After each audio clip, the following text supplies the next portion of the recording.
Good morning. I'm Linda Birnbaum, Director of the National Institute of Environmental Health Sciences, part of the National Institutes of Health, and I'm also Director of the National Toxicology Program, also known as the NTP. It is my pleasure to appear before you today to discuss the report on carcinogens. The report is required biennially under the Public Health Service Act and issued by the Secretary of Health and Human Services. The Secretary has delegated responsibility for preparing the report to the NTP. In the United States, approximately 1 in 2 men and 1 in 3 women will develop cancer in their lifetime. We have both a legal and a moral obligation to identify substances in our environment that are cancer hazards and to communicate this information to ensure that people can choose to live and work in safe environments.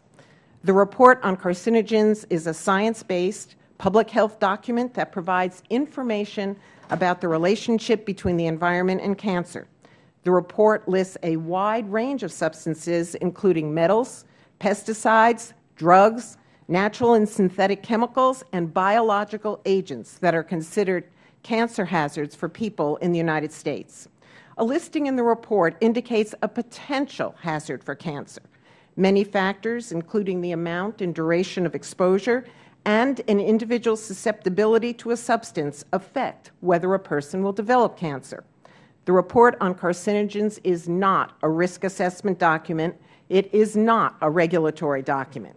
However, the report does provide decision makers and the public with information they can use to make decisions about exposures to cancer-causing substances.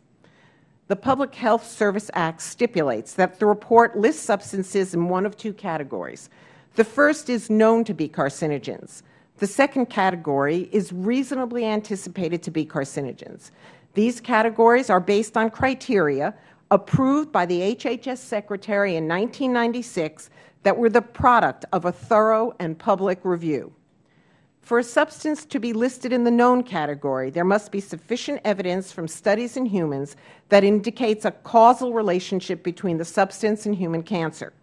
Briefly, for a substance to be listed in the reasonably anticipated category, any one of 3 scenarios may apply. 1, limited evidence of cancer from human studies, or 2, sufficient evidence of cancer from animal studies, or 3, evidence that the substance is in a class of substances already listed in the report, or that it causes biological effects known to lead to cancer in humans. The decision by the NTP to list a substance in the report on carcinogens is based on scientific judgment with consideration of all relevant research data and input from advisory groups and the public. For each listing, the report includes a substance profile with information on cancer studies that justifies the listing. The profile also provides information about use, production, potential sources of exposure, and any current federal regulations to limit exposures. Each edition of the report is cumulative and includes substances newly reviewed along with those listed in all previous editions. The first report was released in 1980, the most recent 12th report in June 2011. Anyone may nominate a substance for listing in or removal from the report. The multi-step process to prepare the 12th report included expert advisory reviews, independent external peer review, and drew upon the scientific expertise of federal agencies including NIH, CDC, FDA, EPA, OSHA, and the Consumer Product Safety Commission. The process also increased opportunity for public review and input. In fact, public comments were solicited on 6 separate occasions. The NTP is now moving forward with preparation of the 13th report. We've changed some elements to enhance transparency and efficiency in the process, but still maintain rigorous, independent, external peer review and multiple opportunities for public input.